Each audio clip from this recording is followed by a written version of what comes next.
আসসালামু আলাইকুম।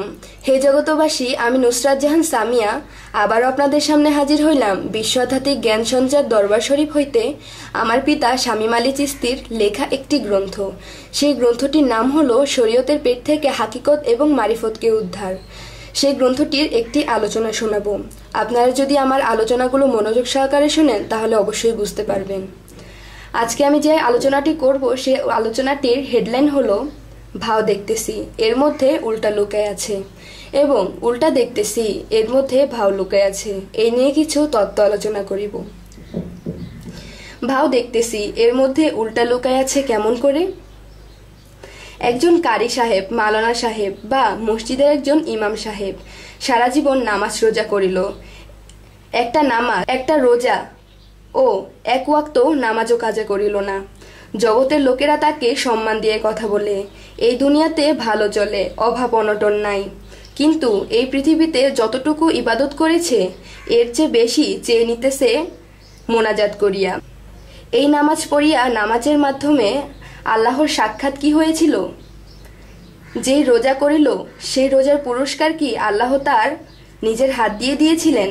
এক হাফিজকারী মাওলানার মাঝে যাহা কিছু দেখা গেল, আল্লাহর আইন ঠিক মতো পালন করিয়া গিয়াছেন। সবকিছু ঠিক মতোই দেখা গিয়াছিল, ভাব মতোই দেখা গিয়াছিল। কখনো কিছু উল্টা দেখা যায়নি। কিন্তু দেখা যায় এমন একটা মাওলানা কারি সাহেব মারা গেল,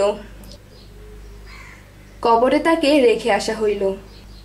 দুই একদিন পরেই কবরটাকে শোরুম দেখা গেল। তার মানে শিয়ালে তার লাশটা খেয়ে নিয়েছে। এই মাওলানাকারীর উসিলা করিয়া আল্লাহর কাছে কেউ কিছু চাইলে তা পায় না, আর কেউ কিছু চায়ও না।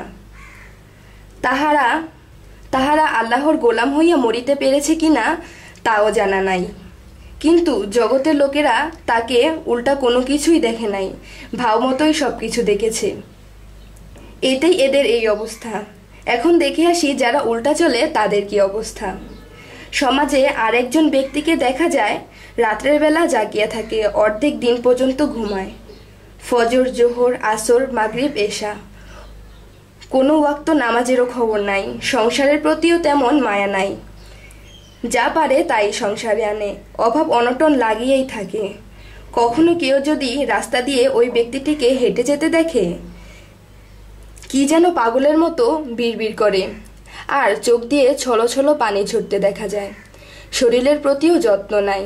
4 দিন 5 দিন চলে যায়, কিসের অজু গোসল আর কিসের খাওয়া দাওয়া, কোনো কিছুরই ঠিক নাই। এমনকি রাত্রের 12টার পর তাকে খুঁজেও পাওয়া যায় না।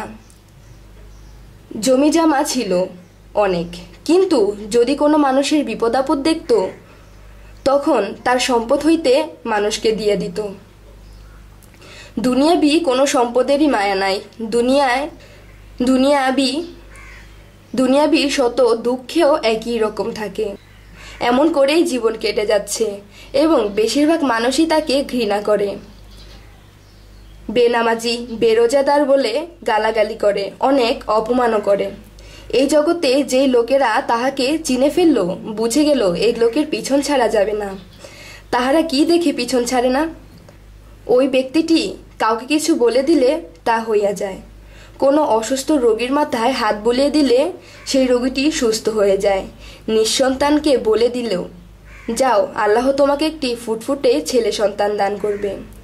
যার 12 বছর ধরে সন্তান হয় না, এই লোকটির কথায় আল্লাহ একটি সন্তান দিয়ে দিল।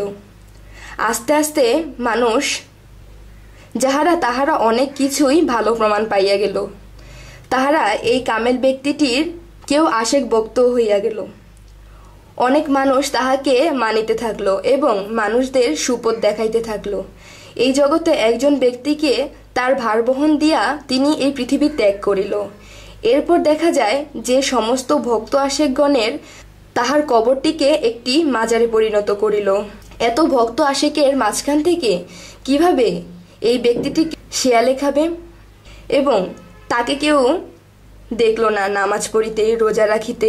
তিনি কি ইবাদত করিয়াছিলেন যে মৃত্যুর পরেও মানুষ মাজারে গিয়ে তাহার উসিলায় কিছু চাইলে তা পায়?